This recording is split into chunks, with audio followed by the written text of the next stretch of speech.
सर्वांना सप्रेम नमस्कार।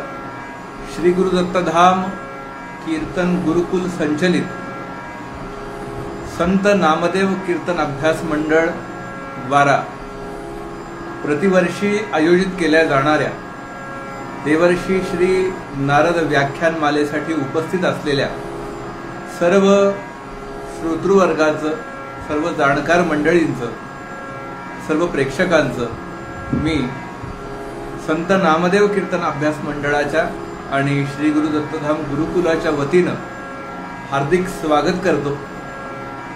प्रतिवर्षाप्रमाणे याही वर्षी देवर्षी श्री नारद महाराजांच्या जयंतीनिमित्त संत नामदेव कीर्तन अभ्यास मंडळानं देवर्षी श्री नारद व्याख्यानमालेचं आयोजन केलंय। आजपासून येते 5 दिवस आपण संत साहित्यातील कीर्तन भक्ती हा विषय, या विषयाचे वेगवेगळे पैलू विविध नामवंत व्याख्यात्यांच्या व्याख्यानातून ऐकणार आहोत। यावर्षी महाराष्ट्रामध्ये जे संत पंचक, महाराष्ट्राच्या संतांच्या मांदियाळीमधला आपण मानतो, त्यामध्ये माऊली ज्ञानेश्वर महाराज, संत शिरोमणी नामदेव महाराज, शांती ब्रह्मश्री एकनाथ महाराज, समर्थ रामदास स्वामी महाराज आणि जगद्गुरु श्री तुकाराम महाराज अशा या 5 संत प्रभृतींच्या साहित्यातील कीर्तन भक्तीचा आढावा या व्याख्यानमालेच्या माध्यमातून संत नामदेव कीर्तन अभ्यास मंडळ घेत आहे।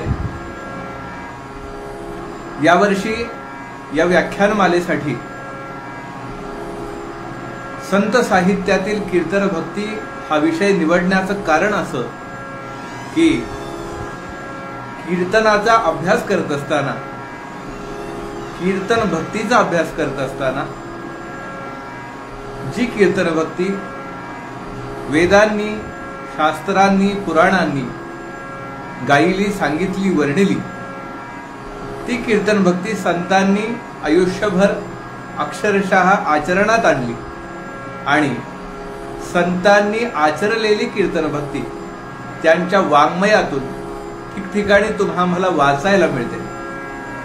दुर्दैवानं आज जे कीर्तनाचं स्वरूप तुम्ही आम्ही पाहतोय, त्या कीर्तनाचं स्वरूप आणि संतभूमी म्हणून ओळखल्या जाणाऱ्या आमच्या महाराष्ट्रातल्या कधी काळी असणाऱ्या कीर्तनाचं स्वरूप यामध्ये बरीचशी तफावत आहे की काय असं वाटायला लागतं। आणि मग सिंहावलोकन करीत करीत मन जेव्हा मागे जाऊन पोचतं, त्यावेळी खरोखर माझ्या ज्ञानेश्वर माऊलींना, माझ्या नामदेव महाराजांना, माझ्या एकनाथ महाराजांना, समर्थांना, तुकोबारायांना अभिप्रेत असणारी कीर्तन भक्ती कुठली असेल?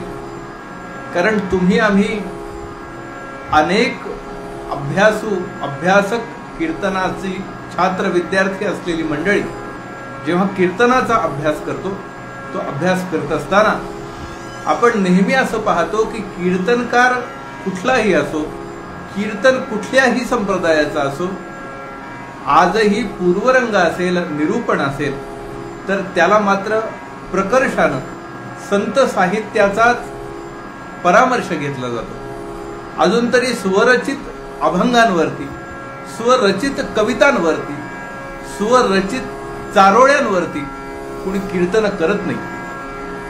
आज सुद्धा कीर्तनासाठी सर्वसाधारणपणे तुकाराम महाराजांचाच अभंग निवडला जातो। आजही सर्वसाधारणपणे नामदेव महाराज, एकनाथ महाराज, ज्ञानेश्वर माऊली, दासबोध, मनोबोधाचे श्लोक याचा प्रत्येक कीर्तनकार प्रकर्षानं परामर्श घेत आपलं कीर्तन, आपली कीर्तन सेवा समर्पित करीत असतो। मात्र ही कीर्तन सेवा समर्पित करीत असताना याच संतांनी त्यांच्या साहित्यातून लिहिलेलं, त्यांच्या साहित्यातून मांडलेलं, त्यांच्या साहित्यातून चितारलेलं कीर्तनाचं जे चित्र आणि चरित्र आहे ते या व्याख्यानमालेच्या निमित्तानं, या विविध व्याख्यानांच्या निमित्तानं आपणा सर्वांना ऐकायला मिळावं आणि त्या निमित्तानं एक प्रकारचं चिंतन आणि विचारमंथन घडावं, या दृष्टिकोनातून संत साहित्यातील कीर्तन भक्ती हा विषय यावर्षी आपण देवश्री श्री नारद व्याख्यानमालेसाठी निवडलाय. या व्याख्यानमालेमध्ये आजपासून येते 5 दिवस संत साहित्याचा अभ्यास करणारी विविध मंडळी, कीर्तनाचा अभ्यास करणारी विविध मंडळी, संत नामदेव कीर्तन अभ्यास मंडळाचे विविध सदस्य, कीर्तनाचा मुळातून अभ्यास करणारी, कीर्तन भक्तीचा मुळातून अभ्यास करणारी आमची सगळी मित्रमंडळी या व्याख्यानमालेच्या माध्यमातून आपणा सर्वांशी संवाद साधणार आहेत.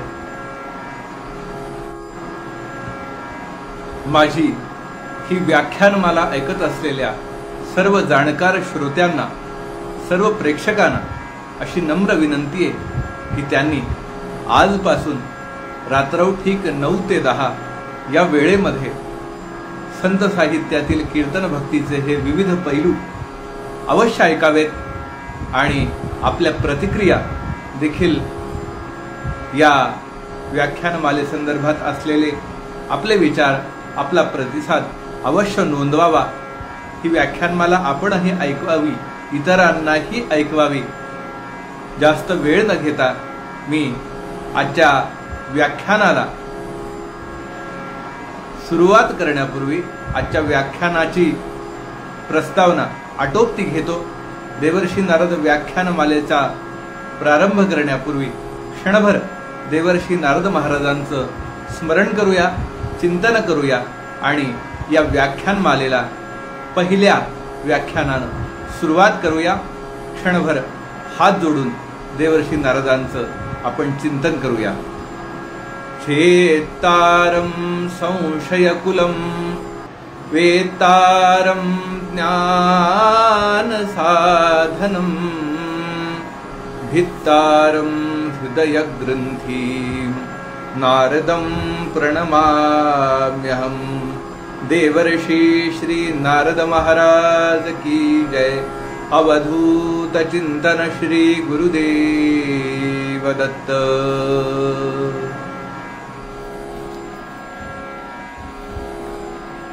नमामि सद्गुरुं शान्तं सच्चिदानंद विग्रहं पूर्ण ब्रह्म परानंदं ईशमाळन्दिवल्लभं. प्रपन्न पारिजाताय तोत्रवेत्रैकपाणये ज्ञानमुद्राय कृष्णाय गीतामृतदुहे नमः. माधुर्य रसकल्लोलां शिवशक्त्यैकरूपिणीं अमृतानुभवार्थाय वन्दे ज्ञानेशनन्दिनीं. नमो गोविन्ददेवाय ज्ञानदेवस्वरूपिणे वाग्मिने वाङ्निधानाय यतये वेदमूर्तये. नाम संकीर्तनासक्तं वीणापाणिं त्रिलोकगं सुरासुरनुतं वन्दे नारदं ज्ञानवारिदम्.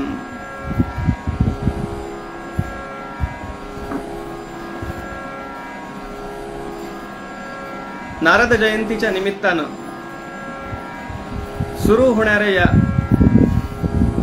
प्रवचनमालेत ज्यात आपण संत साहित्यामध्ये कीर्तनाविषयी काय चिंतन आलेलं आहे याचा विचार करणार आहोत.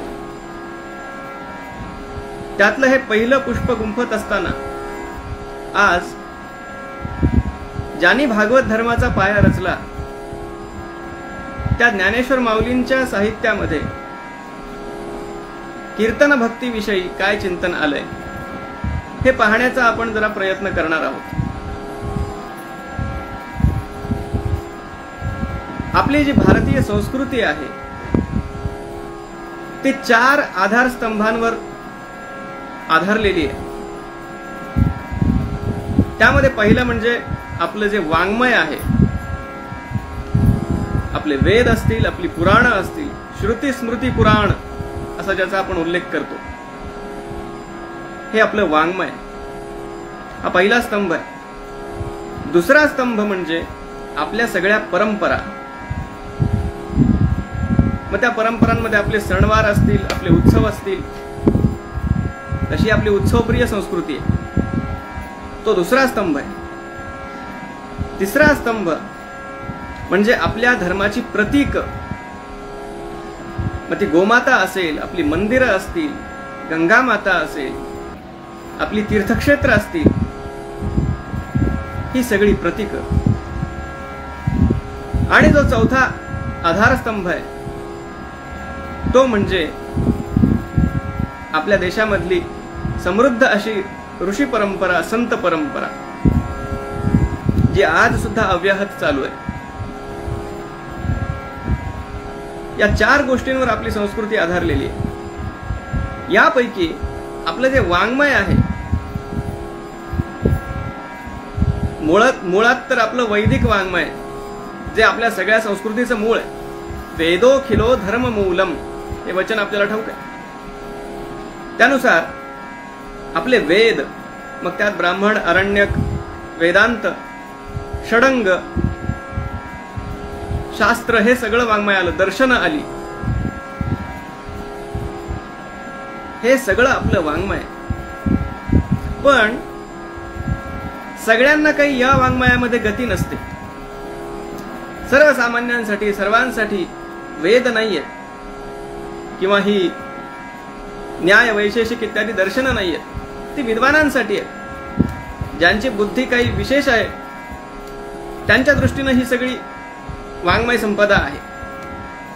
पण या आपल्या वेदांमधली सगळी तत्व सर्वसामान्यांच्या पर्यंत पोचावीत, यासाठी फार मोठी कृपा आपल्यावर महर्षी वेदव्यासांनी केली.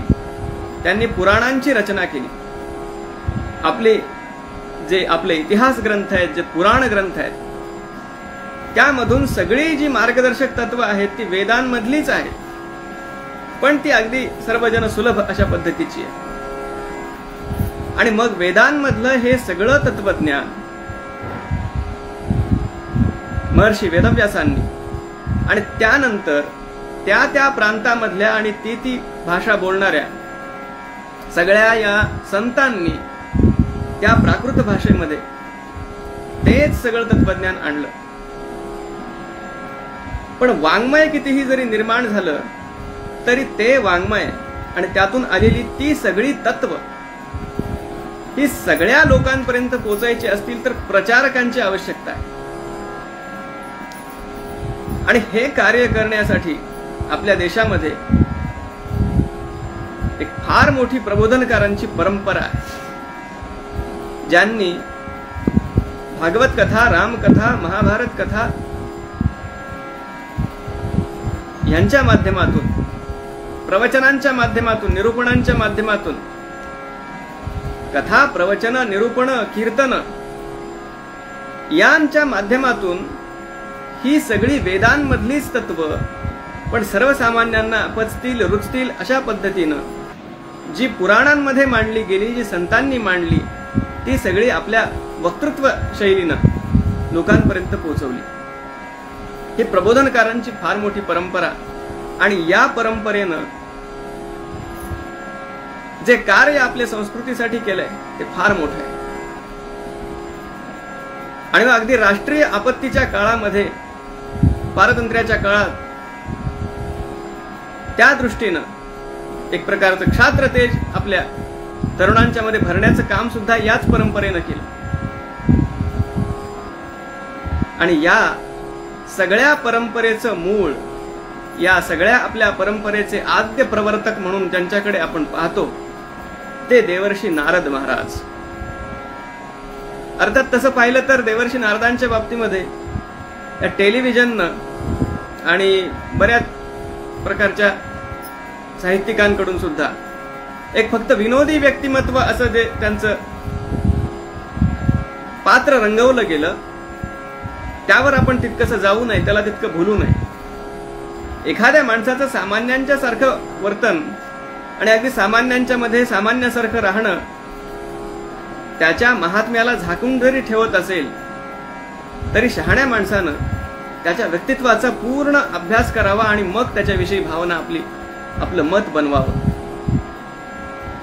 देवर्षी नारद हे एक विलक्षण व्यक्तिमत्व आहे. फार त्यांच्यावर आता बोलणं हा तो आपला विषय नाही, पण त्या निमित्ताने आपली प्रवचनमाला आहे, त्यामुळे एक गोष्ट बोलावीशी वाटते की जे लोक पूज्य असतात ते लोक सर्वांना प्रिय असतीलच असं सांगता येत नाही. कारण पूज्य व्यक्तीबद्दल आपल्याला आदर वाटतो, आपण दुरून दुरून त्यांचा आदर करतो, पण काही त्याच्याही वैयक्तिक काही स्वाभाविक अशा गोष्टी असतील ज्या आपल्याला पटत नसतील, त्यामुळे ते आपल्याला प्रिय असतातच असं नाही. आणि जे लोक आपल्याला प्रिय असतात ते पूज्य असतीलच हेही सांगता येत नाही. तसे तर नटनट्या सुद्धा प्रिय असतात लोकांना, पण ते पूज्य असत नाहीत ना. म्हणून जे पूज्य आहेत पण प्रिय नाहीत अशी बरीच व्यक्तित्व आहेत, आणि जे पूज्य आहेत पण प्रिय नाहीत अशी बरीच व्यक्तित्व आहेत. देवर्षी नारदांचं एक वैलक्षण्य असं आहे की ते पूज्य सुद्धा आहेत आणि तितकेच लोकप्रिय सुद्धा आहेत. कारण पूज्यता जी एखाद्याला प्राप्त होते ती त्याच्या तपामुळं, आणि प्रियत्व जे प्राप्त होतं, महाभारतामध्ये जी यक्ष प्रश्नाची कथा येते त्यात यक्षानं विचारलं युधिष्ठिराला की काय सोडल्यानंतर माणूस लोकांना प्रिय होतो. त्यावर उत्तर युधिष्ठिराने दिलं, मानम हितवा प्रियो भवती. ज्याच्याजवळ अभिमान गर्व नाहीये, ताठा नाहीये, जो विनम्र आहे तो प्रिय होतो.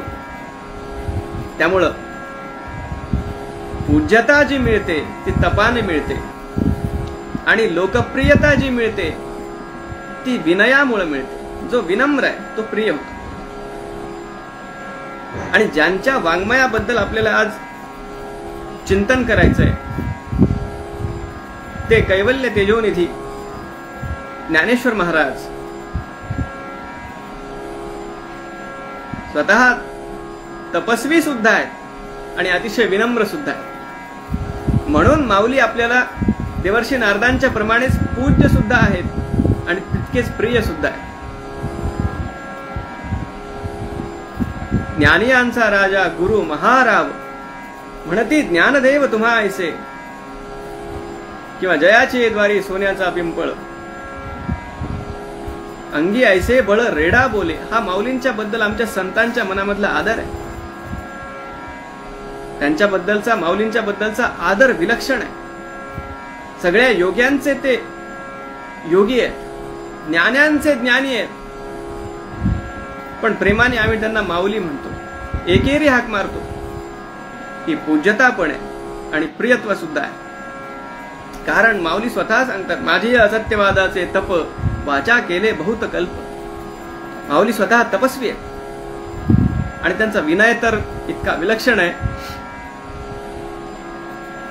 अगदी ज्ञानेश्वरीच्या सुरुवातीला स्वतःचा तो जे उल्लेख करतात, ते एखाद्या ग्रंथकारानं आपला उल्लेख कसा करावा तर म्हणे, निवृत्ती दासू अवधारी जोजी. निवृत्ती दासू हा त्यांनी स्वतःचा केलेला उल्लेख. आणि अगदी उपक्रमामध्ये आरंभी निवृत्ती दासू, आणि जिथं ज्ञानेश्वरी संपते पसायदानाच्या अगदी अलीकडची ओवी,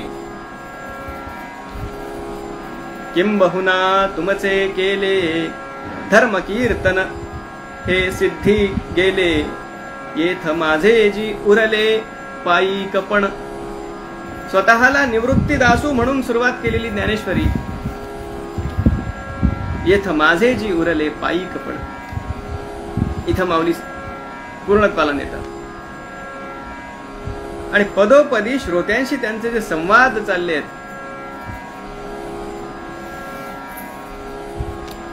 की कशा प्रकारे एखाद्या प्रबोधनकारानं, वक्त्यानं श्रोत्यांविषयी आपली भावना ठेवावी. माऊली श्रोत्यांकडून दोन अपेक्षा ठेवतात. एकतर ते म्हणतात की मी जे बोलतोय त्याकडे अवधान द्या, लक्ष द्या. आणि दुसरी गोष्ट म्हणतात की अतिशय हळुवार असं तुमचं मन ठेवा.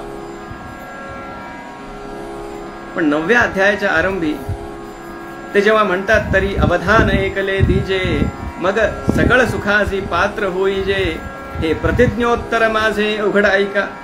तुम्ही फक्त अवधान द्या आणि सगळे सुख तुमच्या जवळ असतील हे आश्वासन मी तुम्हाला देतो. हे प्रतिज्ञोत्तर माझे, ही माझी प्रतिज्ञा आहे. पण माऊलींना असं वाटलं की कुठेतरी थोडीशी ही विनयाला बाधा येते, म्हणून लगेच माऊली पुढे म्हणतात, परी प्रौढी न बोलो होजी, तुम्हा सर्वज्ञांचे समाजी, द्यावे अवधान ही माझी विनवणी सलगीची.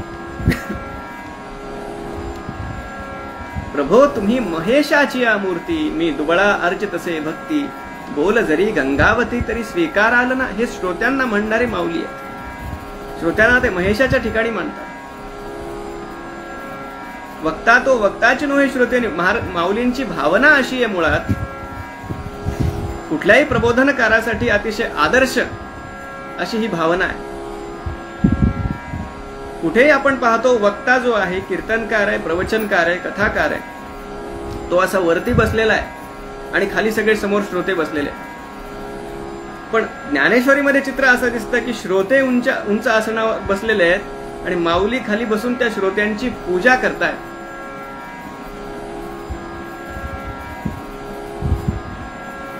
आणि आपण कीर्तन या विषयावर चिंतन करतोय. जी ओवी आत्ता आपण पाहिली त्यात एक फार सुंदर शब्द माऊलींनी त्याचा उल्लेख केला. त्या एका शब्दावर जेवढं चिंतन करावं तेवढं कमी आहे. किंबहुना तुमचे केले धर्म कीर्तन हे सिद्धी गेले, येथ माझे जी उरले पायिकपण. ज्ञानेश्वरीच्या या 18 अध्यायांमध्ये गीतेबद्दल माऊली जे काही बोलले, हा जो काही गीतेचा भावार्थ माऊलींनी प्रगट केला, ते सगळं त्यांचं बोलणं म्हणजे काय होतं. माऊली स्वतः सांगतात, हे माझं कीर्तन होतं, हे मी कीर्तन केलं. कुठलं कीर्तन? धर्म कीर्तन. आपण जे बोलतोय त्याचा उल्लेख माऊलींनी अनेक ठिकाणी मी ही कथा सांगतोय असा पण केलेला आहे, प्रबंध असा पण केलेला आहे, श्वासोच्छ्वासही प्रबंध होवावे. आणि अगदी शेवटी माऊली म्हणतात, हे मी कीर्तन करतो. बोलण्याचे जे सगळे प्रकार आहेत ना, मग कथा असेल, प्रवचन असेल, निरूपण असेल, किंवा आपण देवाचं भजन गातो ते भजन असेल, ही कथा, प्रवचन, भजन या सगळ्यांचा समन्वय ज्या एका माध्यमात होतो ते कीर्तन आहे. कीर्तनात हे सगळं आहे. त्यात प्रवचन पण आहे, त्यात कथा पण आहे, त्यात भजन पण आहे. एक ओवी माऊलींची जी आहे ती या कीर्तनाच्या साठीच आहे असं मला वाटतं. कृष्ण विष्णू हरी गोविंद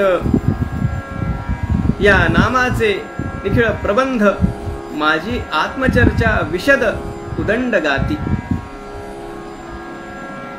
ही कृष्ण विष्णू हरी गोविंद या नावाचं संकीर्तन पण आहे आणि त्या संकीर्तनाच्या मध्ये आत्मचर्चा विशद, त्या परमतत्वाविषयी चर्चा पण आहे. हे कीर्तनाचंच वर्णन आहे.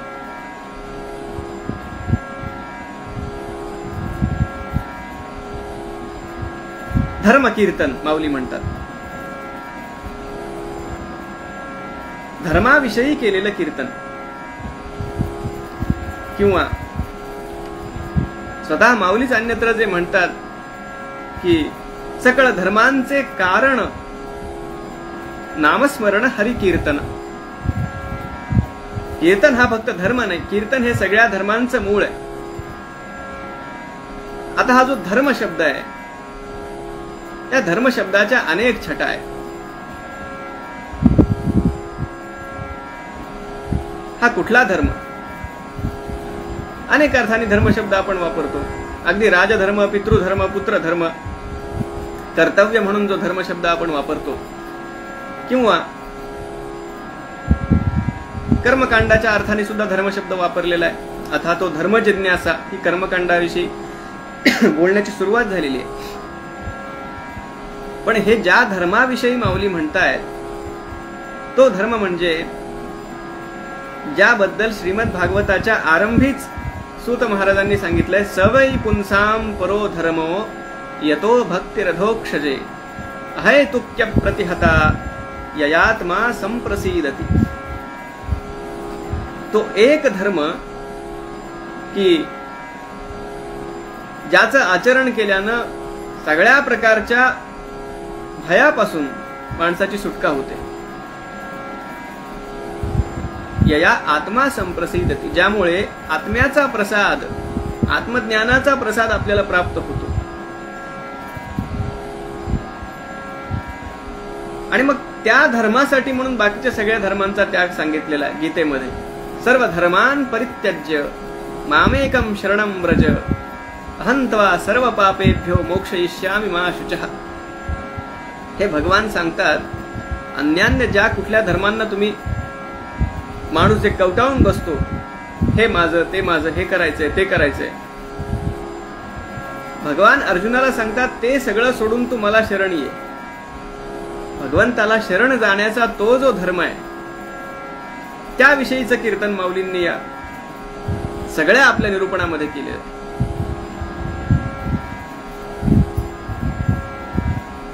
गीतेमध्येच भगवंतांनी सुद्धा हा कीर्तन शब्द अशा ठिकाणी योजलाय. एक चतुसूत्री सांगितली भगवंतांनी. हे महात्मे लोक कसे असतात त्याविषयी भगवान सांगतायत. महात्मा अनस्तु मां पार्थ दैवीं प्रकृतिमाश्रिताः भजन्त्यनन्य मनसो ज्ञात्वा भूतादिमव्ययम्. कशा प्रकारे हे महात्मे माझी उपासना करतात भगवंतांनी तिथं सांगितलं, सततं कीर्तयन्तो मां यतन्तश्च दृढव्रताः नमस्यन्तश्च मां भक्त्या नित्ययुक्ता उपासते. सततं कीर्तयन्तो मां. हे महात्मे माझं अखंड कीर्तन करतात आणि काय करतात, यतन्तश्च दृढव्रताः, हे योग साधना सुद्धा करतात. नमस्यन्तश्च मां भक्त्या, सगळीकडे जळी स्थळी काष्ठी पाषाणी माझंच दर्शन घेतात आणि मला नमस्कार करतात. नित्ययुक्ता उपासते, आणि या तिन्ही माध्यमातून अखंड माझ्याशी जोडलेले राहतात. माऊलींनी या श्लोकाचं फार सुंदर स्पष्टीकरण केलंय. यात सततं कीर्तयन्तो मां याचं निरूपण करत असताना जे माऊलींनी सांगितलंय ते फार सुंदर आहे. कीर्तनाचे आणि नटनाचे नाशिले व्यवसाय प्रायश्चित्तांचे, नावची नाही पापाचे ऐसे केले. कीर्तनाचे आणि नटनाचे. एखादा नट ज्या प्रकारे हावभाव करतो, ज्या प्रकारे तो अभिनय करतो, जसा नृत्य करतो, जे कुठलं पात्र तो रंगवतोय ते ज्या प्रकारे तो व्यक्त करतो सगळ्या आपल्या अभिनयातून, माऊली म्हणतात या कीर्तनासोबत तशा प्रकारे हा भक्त उन्मत्त होऊन नृत्य करतो, गातो. कीर्तनाचे आणि नटनाचे नाशिले व्यवसाय प्रायश्चित. आणि यातून त्यानं भक्ताने काय साधलं, या कीर्तनातून प्रायश्चित्तांचे व्यवसाय नाशिले. प्रायश्चित्त कधी घ्यावं लागतं, कुणी काही पाप केलं तर त्याचा तो प्रायश्चित्त घेतो. नावची नाही पापाचे ऐसे केले. पण या भक्तांनी कीर्तनाच्या माध्यमातून पापाचं नावच नाहीसं केलं, त्यामुळे आता त्याला परत प्रायश्चित्त घेण्याचा काही संबंधच उरला नाही. सगळ्या प्रकारचं पाप त्याचं नाहीसं झालं. अजून माऊली म्हणतात, कही एकाधेनी वैकुंठा जावे तीही वैकुंठची केले आघवे ऐसे नामघोष गौरवे धवळिले विश्व. फार सुंदर ओवी आहे. कही एखाद्याने वैकुंठा जावे. अहो कुणीतरी एक जण पुष्कळ पुण्य ज्यानं केलंय, पुष्कळ भक्ती ज्यानं केली आहे, एखादा असा कुणीतरी वैकुंठाला जातो. पण या भक्तांनी काय केलं, काही एकाधेने वैकुंठा जावे तीही वैकुंठची केले आघवे. या भक्तांनी त्रैलोक्य वैकुंठमयच करून टाकलं.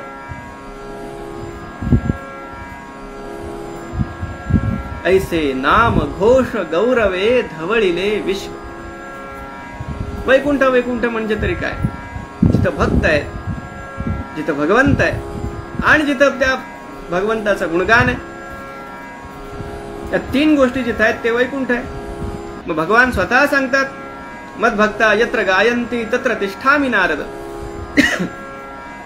मग जिथं भक्त गात असतील तिथं स्वतः भगवंत येतात. तिथं भक्तही आहे, भगवंतही आहे, त्याचं गुणगानही आहे, कुठला विकार नाहीये, कलियुगाचा कुठला प्रभाव नाहीये.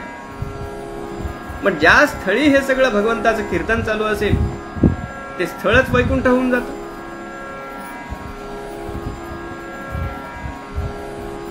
आणि या ज्या 9 प्रकारच्या भक्ती सांगितल्या आहेत, श्रवणं कीर्तनम विष्णो स्मरणं पादसेवनम अर्चनम वंदनम दास्यम सख्यम आत्मनिवेदनम,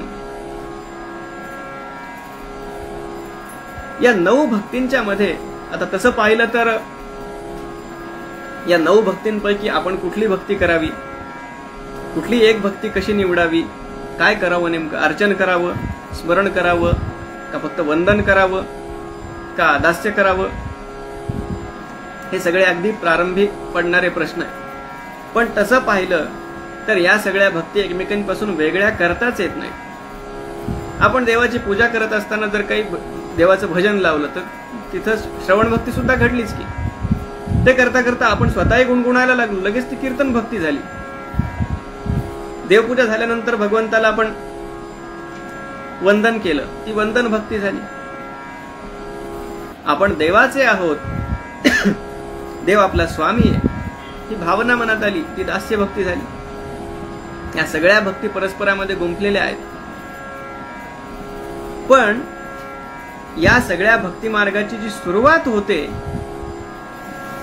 पहिल्या 2 ज्या भक्ती सांगितलेल्या आहेत, श्रवणम आणि कीर्तनम, सर्वात महत्वाच्या भक्ती आधी पहिल्या 2 पायऱ्या याच आहेत.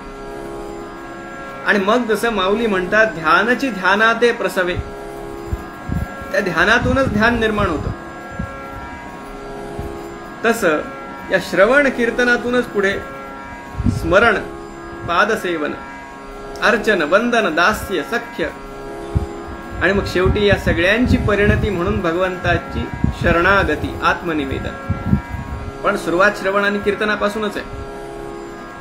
श्रीमद भागवताच्या 11 स्कंदामध्ये निमी राजानं जेव्हा कवी, हरी, अंतरिक्ष या सगळ्या 9 योगीश्वरांना एक एक प्रश्न विचारायला सुरुवात केली. पहिला प्रश्न त्याचा जो होता की भागवत धर्माबद्दल मला काहीतरी माहिती द्या, त्यावर कवी नावाच्या या योगीश्वरांनी त्याला जे सांगितलं, जे मार्गदर्शन केलं, सगळ्या 9 भक्तींचं इथं वर्णन नाही करत बसले. श्रवण आणि कीर्तन या 2च गोष्टींचा त्यांनी उल्लेख केला.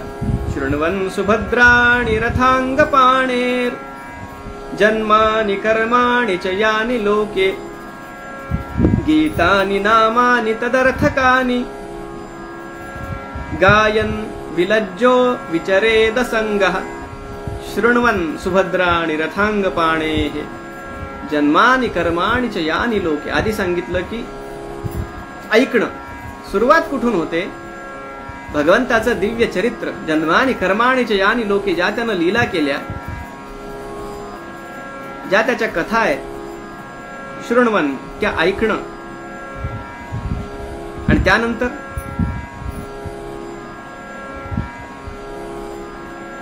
गीतानि नामानि तदर्थकानि गायन विलज्जो विचरेद संगः.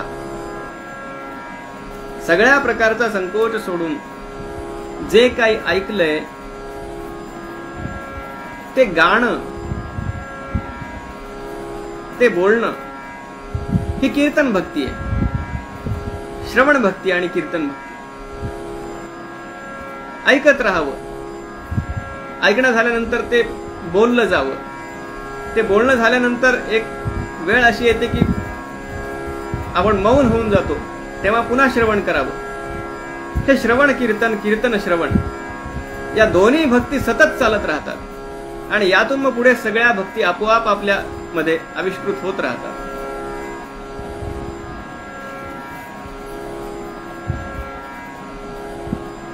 भगवंताच्या या कीर्तन भक्तीमध्ये श्रवणे कीर्तने झाले ते पावन, सनकाधिक जाण परम भक्त, हे पण माऊलींनीच लिहिलंय. सर्वांना, सर्व भक्तांचा हा अनुभव आहे. आणि या कीर्तनामध्ये नाम संकीर्तन हा शब्द जरी सगळ्यांचा जास्त ओळखीचा असला की भगवंताचं नाव घेणं हे कीर्तन आहे. ते तर आहेच आहे. माऊलींचा हरिपाठ सगळा या नामतत्वावरच आहे. हरिमुखे म्हणा, हरिमुखे म्हणा, पुण्याची गणना कोण करी, हेच त्याचं पालुपद आहे हरिपाठाचं. मुखानं हरी म्हणणं हे कीर्तनच आहे. आणि त्या कीर्तनावर सगळं माऊलींनी आपलं तत्वज्ञान, सगळा वेदांत त्या हरिपाठामध्ये आणलेला आहे. पण भगवंताशी आपल्या मनाला जोडण्याची जी साधनं आहेत, जी आलंबन आहेत, देवाचं नाव, त्याचं रूप, त्याचे गुण, त्याच्या लीला, त्याचं धाम आणि त्याचे प्रिय संत, ही 6 आलंबन आहेत ज्यांच्या माध्यमातून आपण देवाशी जोडल्या जातो. कीर्तनाच्या दृष्टीने त्याचा जर आपण विचार केला तर जसं नाम कीर्तन आहे, नाम संकीर्तन आहे, तसं रूप कीर्तन पण आहे, गुण कीर्तन पण आहे, लीला कीर्तन पण आहे, धाम कीर्तन पण आहे आणि संत कीर्तन सुद्धा आहे. ज्या ज्या माध्यमातून आपण भगवंताशी जोडले जाणार आहोत त्या प्रत्येक ठिकाणी कीर्तन आहे, त्याच्या नावाचं संकीर्तन. हरिमुखी म्हणा आपण आता पाहिलं, कृष्ण विष्णू हरी गोविंद या नामाचे निखिळ प्रबंध हे नामसंकीर्तन आहे. पांडुरंग कांती दिव्य तेज झळकती, रत्नकिळ फाकती प्रभा, अगणित लावण्य तेज पुंजाळले, नवर्णवे तेथीची शोभा. हे सगळं काय आहे? हे रूप कीर्तन आहे. भगवंताच्या रूपाचं वर्णन, ते त्याबद्दल बोलत राहावं. त्याच्या गुणांचं पण कीर्तन आहे. कसा भगवंत करुणावान आहे याचं संतांनी जे वर्णन करून ठेवलं, कित्येक असे अभंग आहेत, कित्येक अशा ओव्या आहेत. त्याची कृपा कशी आहे, आपल्या भक्तासाठी संकटात धावून येणं कसं आहे, त्यासाठी पुराणांमधले दाखले संतांनी आपल्याला दिले. हे त्याचे जे गुण आहेत त्या गुणांचं केलेलं वर्णन, ते गुणसंकीर्तन आहे. नाम रूप गुण. लीला कीर्तन, भगवंताची कथा आहे त्याचं लीला कीर्तन आहे.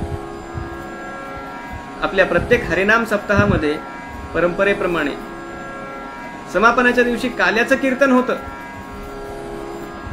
आणि यामध्ये कथा तीच सांगितली जाते. तीच आपली परंपरा आहे. काल्याचा तो प्रसंग सगळा वर्णन केला जातो. हे भगवंताचं लीला कीर्तन आहे. आणि जेव्हा आपण भगवंताचं धाम, मग ते पंढरपूर असेल, आळंदी असेल, काशी असेल, मथुरा, द्वारका किंवा अन्य कुठलं क्षेत्र, त्याविषयीचं सगळं वर्णन आपण गायला लागतो, ते भगवंताचं धाम कीर्तन आहे. आणि जेव्हा संतांची केलेली स्तुती, संतांविषयी केलेलं वर्णन, त्यांच्या महिम्याचं केलेलं वर्णन, सत्संगतीचं केलेलं वर्णन हे आपण गातो, ते संत कीर्तन आहे. त्यामुळे नाम, रूप, गुण, लीला, धाम आणि संत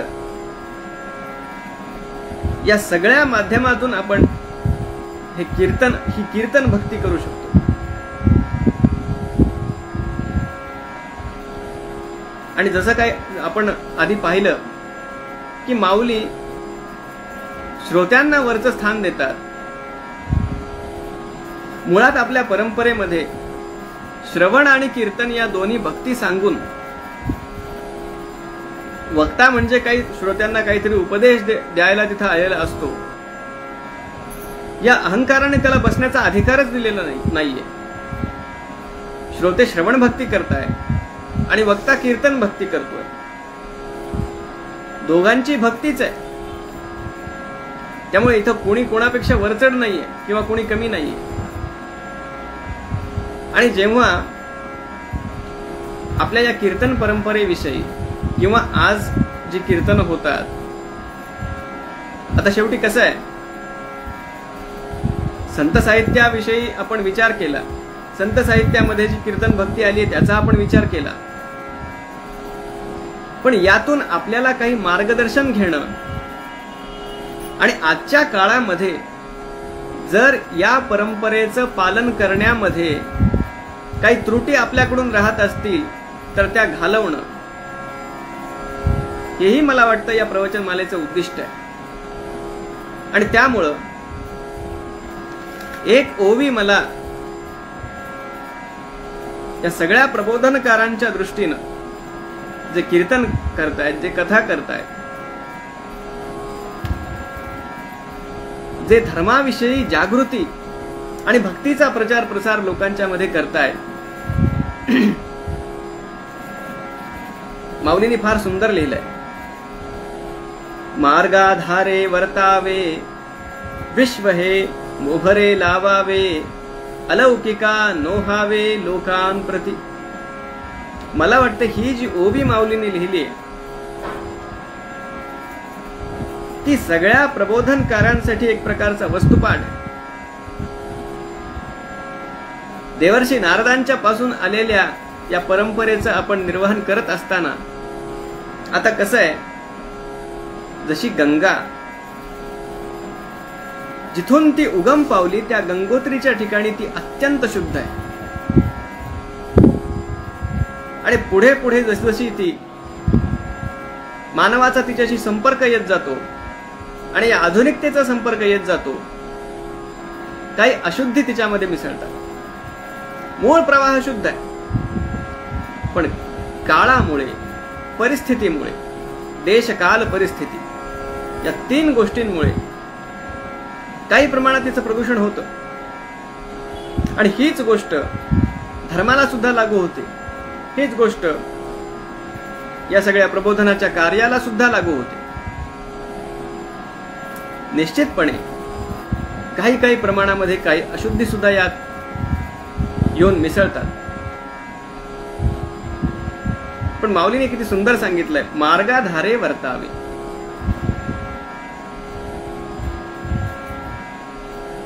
महाजनो येन गतस्स पंथाः. काही दिवसांपूर्वी आळंदीजवळ माझे सद्गुरू पूज्य स्वामी गोविंददेव गिरीजी महाराज, जे राम जन्मभूमी तीर्थक्षेत्राच्या ठिकाणी कोषाध्यक्षाची भूमिका ज्यांची आहे, त्यांच्या मार्गदर्शनाखाली आळंदीजवळ वेदश्री तपोवन या अतिशय पवित्र ठिकाणी एक वेदोत्सव नावाचं शिबिर संपन्न झालं. ज्यांनी संहिता पूर्ण कंठस्थ केली आहे त्या विद्यार्थ्यांसाठीचं ते शिबिर होतं. त्या शिबिरामध्ये एक व्याख्यान एका फार मोठ्या विद्वानांचं झालं. गोव्याचे न्यायशास्त्राचे फार मोठे पंडित वेदमूर्ती देवदत्त पाटील यांचं ते व्याख्यान होतं. आता मला आठवण यासाठी झाली, मार्गाधारे वर्तावे. त्याने विद्यार्थ्यांना एक फार सुंदर गोष्ट सांगितली की जे वैदिक आहेत, जे धर्माला धरून आहेत आणि जे धर्माचा प्रचार करतायत, प्रबोधनाच्या क्षेत्रात आहेत, कीर्तनकार आहेत, प्रवचनकार आहेत, त्यांची भूमिका नेमकी काय आहे. जेव्हा एखादी होडी, एखादी नाव ही मुक्कामासाठी आलेली असते किनाऱ्यापाशी, तिला जेव्हा उभं करून ठेवायचं असतं, आपल्या भाषेत पार्क करून ठेवायचं असतं, तेव्हा ती अशीच तर उभी राहणार नाही, कारण पाण्याचा प्रवाह वाहतोय, ती प्रवाहासोबत वाहून जाईल. तिला एखाद्या साखळदंडानं किनाऱ्यावर असलेल्या एखाद्या खुंटीला, ज्याला अँकर म्हणतात इंग्लिशमध्ये, त्याला बांधून ठेवावं लागतं, म्हणजे ती प्रवाहामध्ये वाहत जात नाही. त्यांनी बोलताना सांगितलं, जे मला फार भावलं ते फार मार्मिक आहे, की हा प्रवाह जो आहे तो काळाचा प्रवाह आहे, या कलियुगाचा प्रवाह आहे. भोगवादाच्या आहारी गेलेल्या या सगळ्या आधुनिकतेचा हा प्रवाह आहे. आपला समाज हा त्या नावेसारखा आहे, आणि हा जो तीर आहे, नदीचा तट जो आहे, तो म्हणजे धर्म आहे. आणि या सगळ्यामध्ये ती जी खुंटी आहे, जी त्या किनाऱ्यावर आहे आणि जिनं त्या नावेला धरून ठेवलेलं आहे, ते म्हणाले की या आपल्या सगळ्या धर्मोपदेशकांना, विद्वानांना आणि प्रबोधनकारांना त्या खुंटीची भूमिका निभवायची, जी स्वतः त्या किनाऱ्यावर अगदी स्थिर आहे आणि स्वतः स्थिर राहून या सगळ्या प्रवाहामध्ये वाहण्यापासून जी त्या नावेला वाचवते. हा सगळा जो प्रचंड भोवताली भोगवादाचा प्रवाह आहे, त्या प्रवाहामध्ये आपणही प्रवाह पतित व्हायचं, की आपण धर्माच्या किनाऱ्यावर ठामपणे उभं राहून या समाजाला दिशा दाखवण्याचं काम करायचं एखाद्या दीपस्तंभासारखं, याचा विचार करण्याची वेळ आलेली आहे. प्रवाहपतित होऊन जगणं हे तर अगदी सोपं आहे, याला काही फार सायास लागणार नाहीये. पण मार्गाधारे वर्तावे विश्व हे मोहरे लावावे. स्वतः आपण मार्गाधारे वर्तून, जो मार्ग संतांनी सांगितला, जो शास्त्रांनी सांगितला, जी आपली परंपरा देवर्षी नारदांच्या पासून चालू आहे, त्यानुसार आपलं वर्तन ठेवून लोकांना योग्य मार्गदर्शन करणे. आणि हे सगळं करत असताना सगळ्यात महत्वाची गोष्ट, अलौकिका नोहावे लोकांप्रती, हे फार अवघड आहे.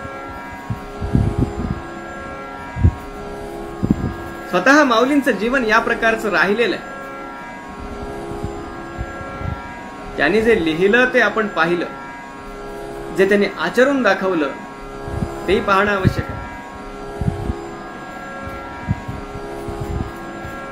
माऊलींनी कुठेही स्वतःच अलौकिकत्व लोकांच्या समोर मांडण्याचा प्रयत्न केला नाही. थोडस आपलं दुर्दैव म्हणावं लागेल ते असं आहे, लोकांची जी भावना असते एखाद्या प्रबोधनकाराबद्दल, एखाद्या कीर्तनकाराबद्दल, ती अतिशय आदराची आहे. कारण जो बोलतोय, जो काही धर्माबद्दल चार गोष्टी सांगतोय, जो भक्तीबद्दल काही सांगतोय, तो आपल्यासाठी कल्याणकारक काहीतरी सांगतोय, ही भावना लोकांची असते. आणि म्हणून त्यासाठी ते आदराने आपल्याकडे बघतात, आपल्याला खूप आपल्यावर प्रेम करतात, मान सन्मान देतात. पण या सगळ्यामध्ये एक वारा आपल्याला लागण्याची शक्यता असते, जो लागू नये अशी प्रार्थना नामदेव महाराजांनी केली आहे. अहंकाराचा वारा न लागो राजसा, माझी या विष्णुदासा भाविकासी. अलौकिका नोहावे लोकांप्रती, सगळ्या लौकिक गोष्टींमध्ये राहून अलौकिक अशा अध्यात्म मार्गाविषयी सांगून सुद्धा स्वतःकडे ते अलौकिकत्व येणार नाही. पूज्यता डोळा न देखावी, स्वकीर्ती कानी नायकावी, हा अमका ऐशी नोहावी सेची लोका. तेथ सत्काराची के गोठी. माऊली जेव्हा अमानित्व या गुणाचं वर्णन करतात, इतकं सुंदर ते लिहिलेलं आहे. ज्यांना लोकांच्या नेहमी समोर राहायचंय, नेतृत्व करायचंय समाजाचं, आणि हा मान, हा दंभ ज्यांच्यामध्ये सहज येऊ शकतो, त्यांनी माऊलींच्या या सगळ्या ओव्या या सतत आपल्या डोळ्यासमोर ठेवणं आवश्यक आहे. कारण समाजाची दिशा ज्यांच्या वक्तव्यावरून ठरणार आहे, ज्यांचं बोलणं ऐकणार आहे आणि त्या बोलण्याचा ज्यांच्यावर परिणाम होणार आहे, असे जे आहेत त्यांना अधिक सावधान राहण्याची आवश्यकता आहे. समाजातला एखादी कुणीतरी व्यक्ती बिघडली किंवा एखाद्या कुणातरी व्यक्तीचं वर्तन काही इकडे तिकडे झालं तर त्याने त्या समाजाचं फारसं नुकसान होत नाही. पण त्या समाजाची धुरा ज्याच्या हातात आहे, मग ती राजकीय असेल किंवा सांस्कृतिक असेल. राजकीय धुरा सांभाळणारे लोक वेगळे आहेत, सांस्कृतिक धुरा सांभाळणारे हे या परंपरेचं वहन करणारे सगळे लोक आहेत. यांच्यापैकी कुणाच्या जर वर्तनात आणि आचरणामध्ये काही इकडं तिकडं झालं तर त्यामुळे जे नुकसान होतं ते सगळ्या समाजाला भोगावं लागतं. त्याचा बोल त्या परंपरेवर सुद्धा येतो, हे आपण अनुभवलंय. म्हणून मला असं वाटतं की सुरुवातीला जे नारदांचे 2 गुण आपण पाहिले, पूज्यता आणि प्रियता, आणि या 2 गुणांच्यासाठी म्हणून तप आणि विनय जो आपल्याला माऊलींच्या रूपामध्ये पूर्ण दिसतो, माऊलींच्या जीवनात दिसतो, त्यांच्या सगळ्या वाङ्मयामध्ये दिसतो, त्या वाङ्मयाचं आपल्याकडून अखंड चिंतन व्हावं. आणि या श्रवण आणि कीर्तन आणि श्रवण या 2 भक्तींच्या मध्ये आपलं मन ठेवून आपण भगवंताच्या अधिकाधिक जवळ जाण्याचा प्रयत्न करत राहणं. भगवंताच्या जवळ जाण्याचा प्रयत्न करणं याचा अर्थ आहे आपल्यामध्ये सत्वगुणाची वृद्धी करत राहणं. प्रज्ञाचक्षु संत श्री गुलाबराव महाराजांनी सांगितलं, सगळ्या धर्माचं सार हे आहे की आपण आपल्यामध्ये सत्वगुणाचा उत्कर्ष करत राहावा आणि त्या प्रकारचा सत्वगुणाचा उत्कर्ष आपल्यामध्ये होत राहू. ही कीर्तन भक्ती आपल्या अंगवळणी पडो, त्यासाठी माऊली आपल्यावर कृपा करोत, देवर्षी नारद महाराज आपल्यावर कृपा करोत अशी प्रार्थना करतो. आणि या ठिकाणी या प्रवचनमालेमध्ये